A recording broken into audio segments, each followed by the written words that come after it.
ప్రతి మంత్రంలోనూ కూడా దేవత పేరు, ఆ దేవతకి సంబంధించినటువంటి బీజాక్షరాలు ఉంటాయి.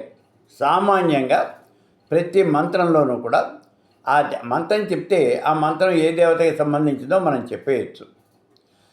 కానీ పర్టిక్యులర్గా కనుక చెప్పినట్లయితే శ్రీ విద్యలో ఉన్నటువంటి మంత్రాలకే అందులో బీజాక్షరాలు అయితే ఉంటాయి, కానీ దేవత పేరు ఉండదు. బాలమంత్రంలో కానీ, పంచదశలో కానీ, షోడశలో కానీ దేవత పేరు అనేది ఎక్కడా ఉండదు. అది ఒక్క శ్రీ విద్యాపరమైనటువంటి మంత్రాలకే ఉంటుంది అలా. ఇక మంత్రాలు 3 రకాలుగా చెప్తాం మనం. ఏమిటి అంటే వైదిక మంత్రాలు, తాంత్రిక మంత్రాలు, అపభ్రంశములు అని 3 రకాలు. వైదిక మంత్రాలు అంటే ఏమిటి? వేదంలో చెప్పినటువంటి మంత్రాలన్నీ కూడా వైదిక మంత్రాలు అని అంటారు. అలాగే కోరికలు తీర్చేవి, లౌకికమైనటువంటి వ్యవహారానికి ఉపయోగించేవి, ఇవి తాంత్రికములు అంటారు. ఇవన్నీ కూడా కామ్యప్రదం. వైదిక మంత్రాలు జ్ఞానప్రదం.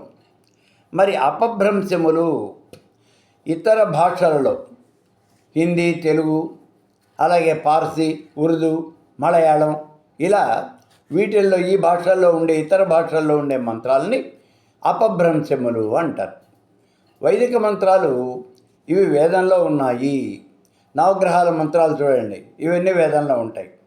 అలాగే కొన్ని మంత్రాలు ఇప్పుడు తద్విష్ణోర్పరమం పదం సదా పశ్యంత సూరయ దివీవ చక్షురాతతం తద్విప్రాసో విపన్నవో జాగృవాం సత్సమిందతే విష్ణోర్యత్పరమం పదం. ఇది వేదంలో చెప్పినటువంటి మంత్రం. అలాగే ఓం నమో నారాయణాయ, ఇది కూడా వేదంలో నారాయణోపనిషత్తులో చెప్పినటువంటి మంత్రం.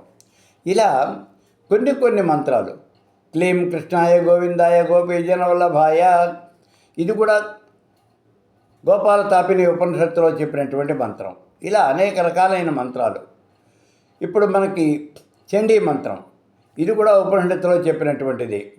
త్రిపుర తాపిని ఉపనిషత్తులో అనేకమైన మంత్రాలు, స్త్రీ దేవతల మంత్రాలు, శ్రీ విద్యా మంత్రాలు చెప్పబడి ఉన్నాయి.